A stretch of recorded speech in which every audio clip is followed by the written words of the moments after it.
મિત્રો, હાલ યુડાયસ પ્લસમાં આપના વિદ્યાર્થીઓને આગળના ધોરણમાં પ્રમોટેડ કરવાના છે. તો યુડાયસ પ્લસમાં વિદ્યાર્થીઓનું પ્રમોશન કેવી રીતે કરવું તેનો એક વિડીયો જોઈએ. સૌપ્રથમ તમારા ડિવાઇસમાં સર્ચ એન્જિન ખોલવાનું છે.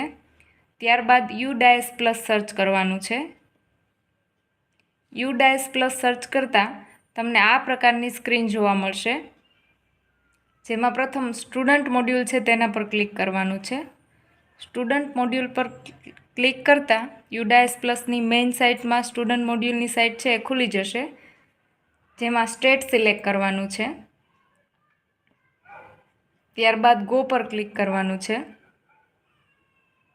અહીં તમને જોવા મળશે તમારો યુઝર આઈડી અને પાસવર્ડ જે તમારી શાળાનો હોય તે લખી નાખવાનો છે અને ત્યારબાદ કેપ્ચા કોડ લખવાનો છે.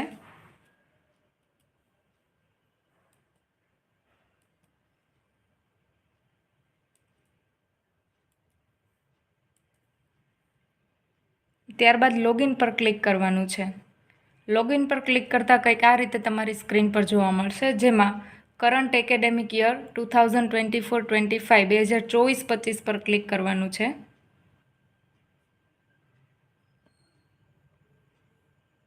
ત્યારબાદ તમને સ્કૂલ ડેશબોર્ડ પર આ રીતનું મેનુ જોવા મળશે, જેમાં પ્રોગ્રેશન એક્ટિવિટી પર ક્લિક કરવાનું છે.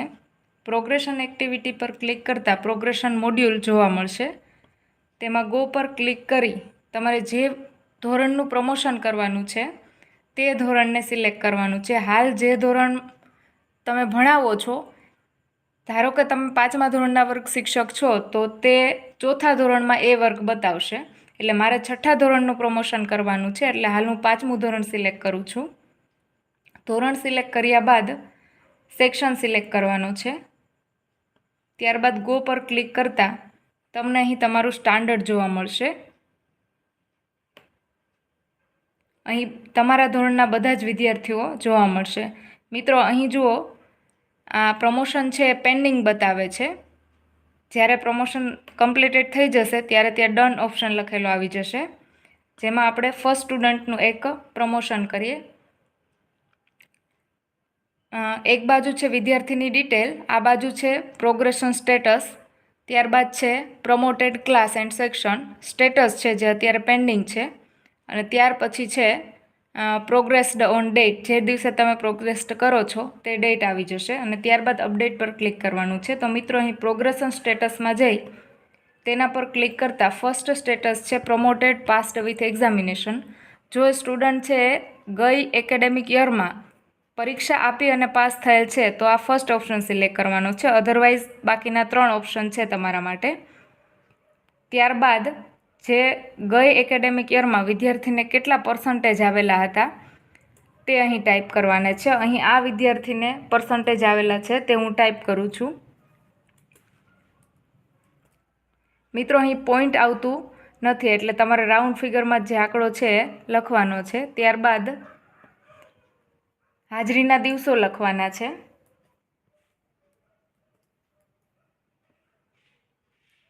અને ત્યારબાદ છે સ્કૂલિંગ સ્ટેટસ. તો વિદ્યાર્થી જો હાલ આ જ સ્કૂલમાં હોય તો studying in the same school, અને જો વિદ્યાર્થી એલસી લઈને બીજી સ્કૂલમાં ગયેલો હોય તો એના માટે નીચેનો એક ઓપ્શન છે. તો હાલ આ વિદ્યાર્થી સ્ટડિંગ ઇન ધ સેમ સ્કૂલમાં છે, તો એના માટે હું આ ઓપ્શન સિલેક્ટ કરું છું. ત્યારબાદ બાજુમાં જોઈએ તો વિદ્યાર્થીનું હાલનું ધોરણ બતાવી જ દીધેલું છે, માત્ર તમારે સેક્શન સિલેક્ટ કરવાનો છે કે વિદ્યાર્થી કયા વર્ગમાં છે.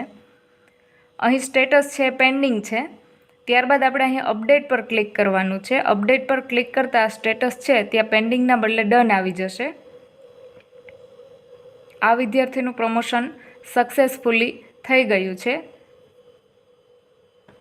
એટલે મિત્રો અહીં ડન લખેલું આવી જશે. હવે આપણે એક એવા સ્ટુડન્ટનું પ્રમોશન કરીએ કે જે હાલ આ શાળામાં ભણતો નથી, પરંતુ એલસી લઈને બીજી કોઈ શાળામાં ગયેલ છે.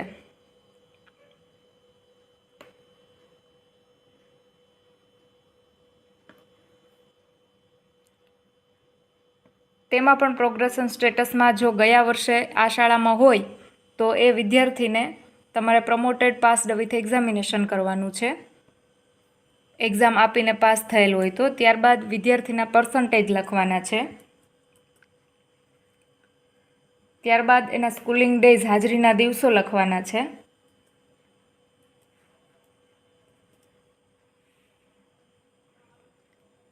અને મેઇન આ છે કે વિદ્યાર્થી જો હાલ આ સ્કૂલમાં નથી એવું દર્શાવવા માટે તમારે left school with TC or without TC તેના પર ક્લિક કરવાનું છે. અહીં વિદ્યાર્થીનું ધોરણ તો આવી જ જશે. ત્યારબાદ તમારે સેક્શન છે એ વિદ્યાર્થી આ શાળામાં નથી એટલે સેક્શન સિલેક્ટ કરવાનું નહીં આવે. અને ત્યારબાદ અપડેટ પર ક્લિક કરવાનું છે. અપડેટ પર ક્લિક કરતાં તમને આવું પૂછવામાં આવશે કે શું ખરેખર આ વિદ્યાર્થી એલસી લઈને કોઈ બીજી શાળામાં કે બીજે ક્યાંય એનો રેકોર્ડ બોલે છે, તો તેના પર કન્ફર્મ કરવાનું છે. કન્ફર્મ પર ક્લિક કરતાં આ રીતે સ્ટુડન્ટ ડિટેલ્સ અપડેટેડ સક્સેસફુલી તે રીતે જોવા મળશે. તો મિત્રો આ રીતે બધા જ વિદ્યાર્થીઓની એક એક કોલમ સિલેક્ટ કરી અને તમારે અપડેટ કરી નાખવાના છે. જો હાલ આ ધોરણમાં 25 સ્ટુડન્ટ છે તો ફર્સ્ટ પેજ છે એમાં 10 બતાવશે. ત્યારબાદ તમારે અહીંથી નેક્સ્ટ પેજ કરતું જવાનું છે.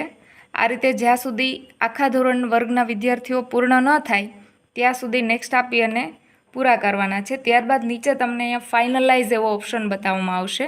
બધા જ વિદ્યાર્થીઓ અપડેટ થઈ જાય પછી તમારે ફાઇનલાઇઝ ઓપ્શન પર ક્લિક કરી અને વિદ્યાર્થીઓનું આ રીતે પ્રમોશન થઈ જશે. Thank you.